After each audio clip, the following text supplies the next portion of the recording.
Good afternoon, everybody. Obviously, we're excited to embark on this yet another new season, new opportunity of being a part of the NCAA Tournament field. And, it's just a great opportunity for our program. We hadn't participated in the tournament in several years, and we're glad to be back. But at the same time, we think we have a lot of really good basketball left in us. We've kind of scratched the surface of our potential, and we just think there's a lot more there left to be desired. We're playing against an outstanding team, well-coached team in Virginia Tech. We've had a chance now for quite a bit of time to break their team down, both their offense and their defense, and a lot of their tendencies, and both individual tendencies and tendencies as a team. And we got a little bit better handle on what we're up against. So, we're about to practice and get on the plane and go to Pittsburgh. And I know guys will be fired up about practice today and about getting on this plane and going to Pittsburgh. So we'll open it up for questions. First off, Avery, can you just kind of update us on Donta's status? Do you expect him to play? A lot of the players are confident that he could, play an impact. Well, we'll see. Right now, he's day-to-day. He wasn't able to participate in any parts of practice on yesterday. He did ride the bike a little bit, which was a good sign. But once we get out there today, and Clark will update me on what he can and cannot do, and I think I'm going to have a much better handle on where he is after today. I'll know a lot more about his status once we get on that plane to go to Pittsburgh today, or especially when he wakes up tomorrow to see how he recovered from whatever he's able to do today. Just what do you see from the team in practice? How locked in are they on film study and stuff like that? What do you see the overall mood of the team heading into the tournament? Well, they're locked in because we were able to stick with our same routine and look at some of the malfunctions we had in our last game, what are correctable. And then there are sometimes we were just there and they just made some incredible shots. And normally those situations that we saw on video, Donta would be in those situations. And when you lose an all SEC, defensive guy, obviously that can hurt your defense a little bit. But we looked at what we could do to improve. But also, we had our first look at our next opponent. And a lot of our guys don't know a lot of their guys. And, they have some older guys. Obviously, we have a very young team. So even on the AAU circuit, they probably didn't cross paths with most of their guys. So it was a good look at them, and we'll dive deeper into it today. But from the looks of it, our guys are fired up.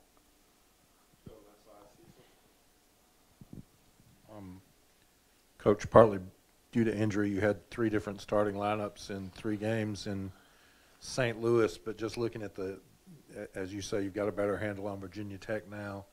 Do you have an idea on how you want to approach personnel-wise playing against them? Yeah, we do have a better idea, Cecil. And, when you look at them, Justin Robinson is an outstanding guard.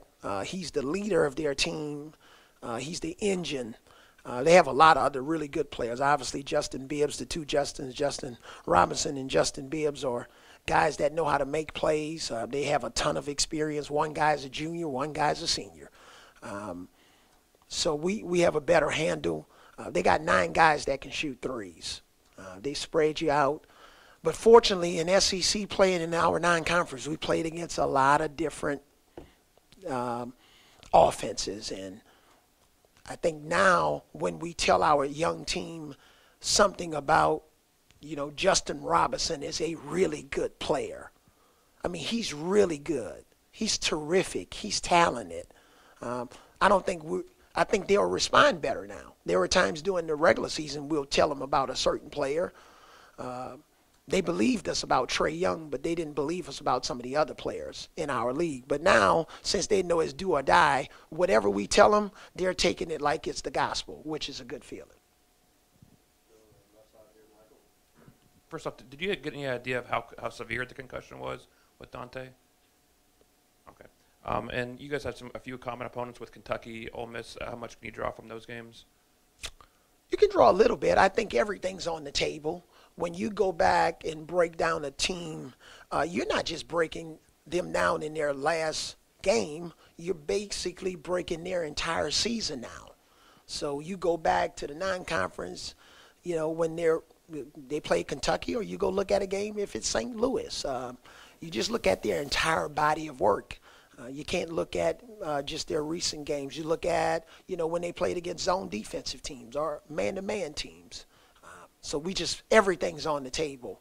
And fortunately, even though I don't have a lot of experience at coaching in the NCAA tournament, I've had experiences of coaching in playoff situations and single game elimination situations.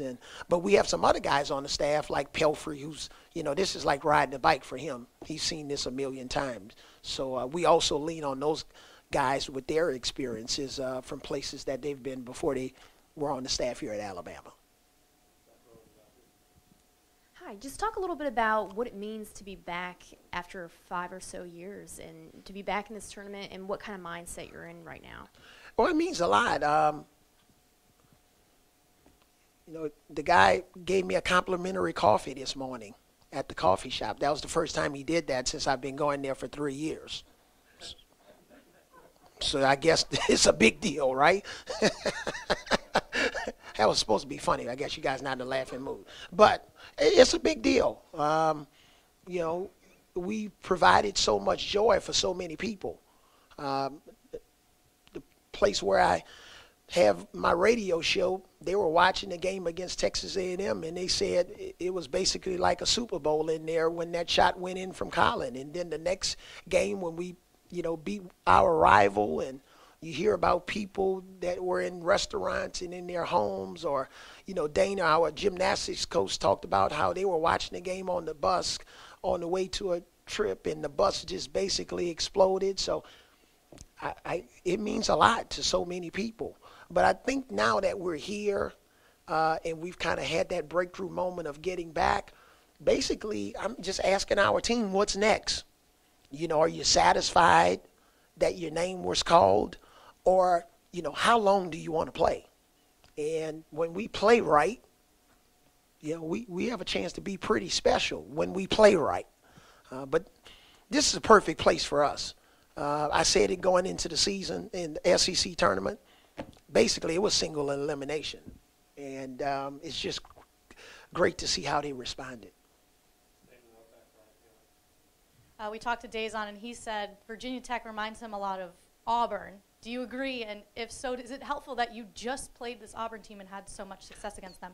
They're similar because, the three-point shooting, of course, one big guy inside, a bunch of other interchangeable parts on the perimeter.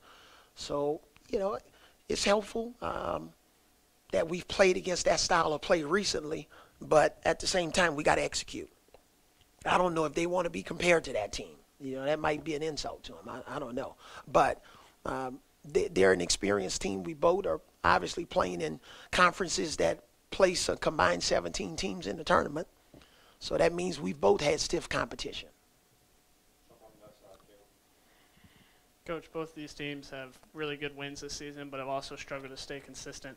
How can you make sure that, even if Virginia Tech's playing at their best, that your team is staying focused on the game no matter how well Virginia Tech is playing? Well, there's no magic wand. I think a lot of it starts in our preparation leading up into the game, and guys just knowing how to bounce back from adversity.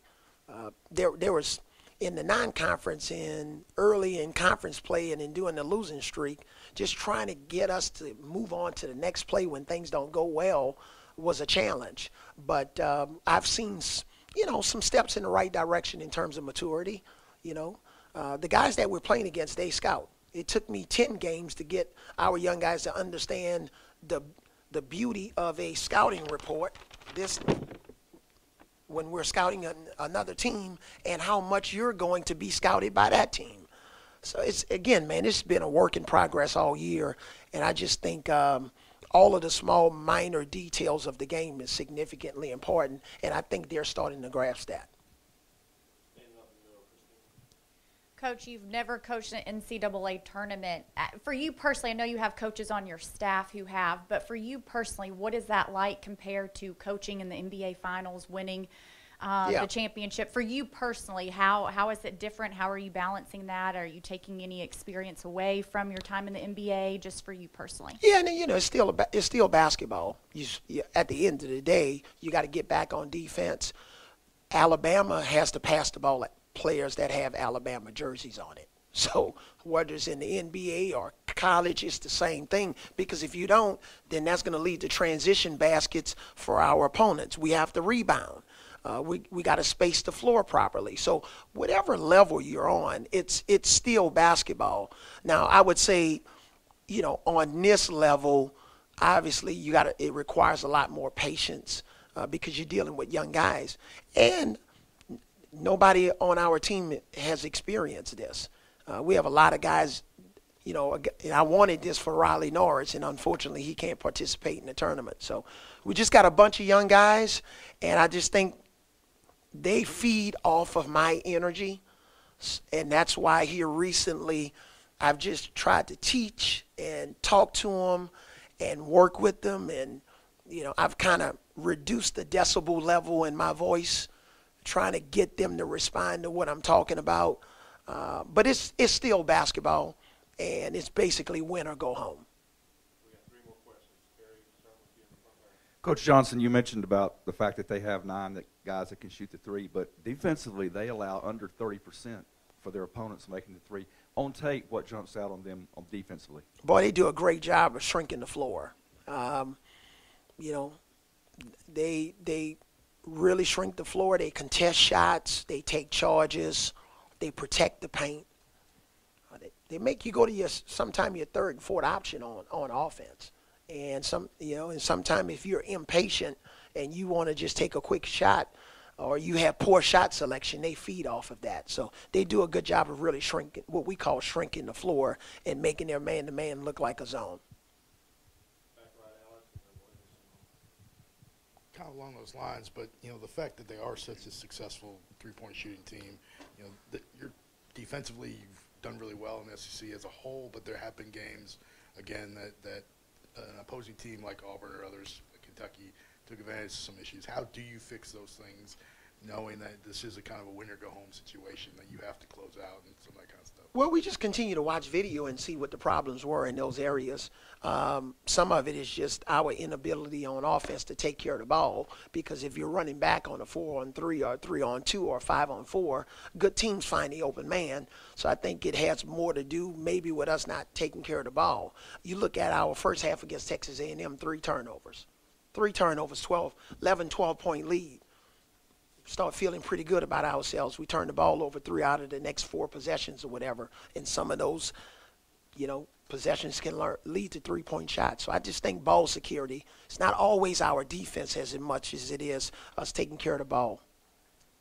Coach Johnson, Dazon joked that for the first time he doesn't have to, fill out a bracket, and that he's actually in the bracket. I was going to ask, have you ever filled out a bracket? And obviously you don't have to this season, so you don't have to worry about something like that. And how great is that? Yeah, it is great, but we can't fill out one on this level. That's an NCAA violation.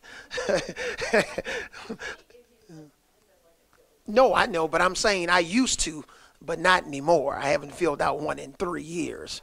But first of all, I'm glad Dejon was joking. I'm glad he was joking. I'm glad he was showing some personality, because we need him. Yeah, and I'm glad he was talking.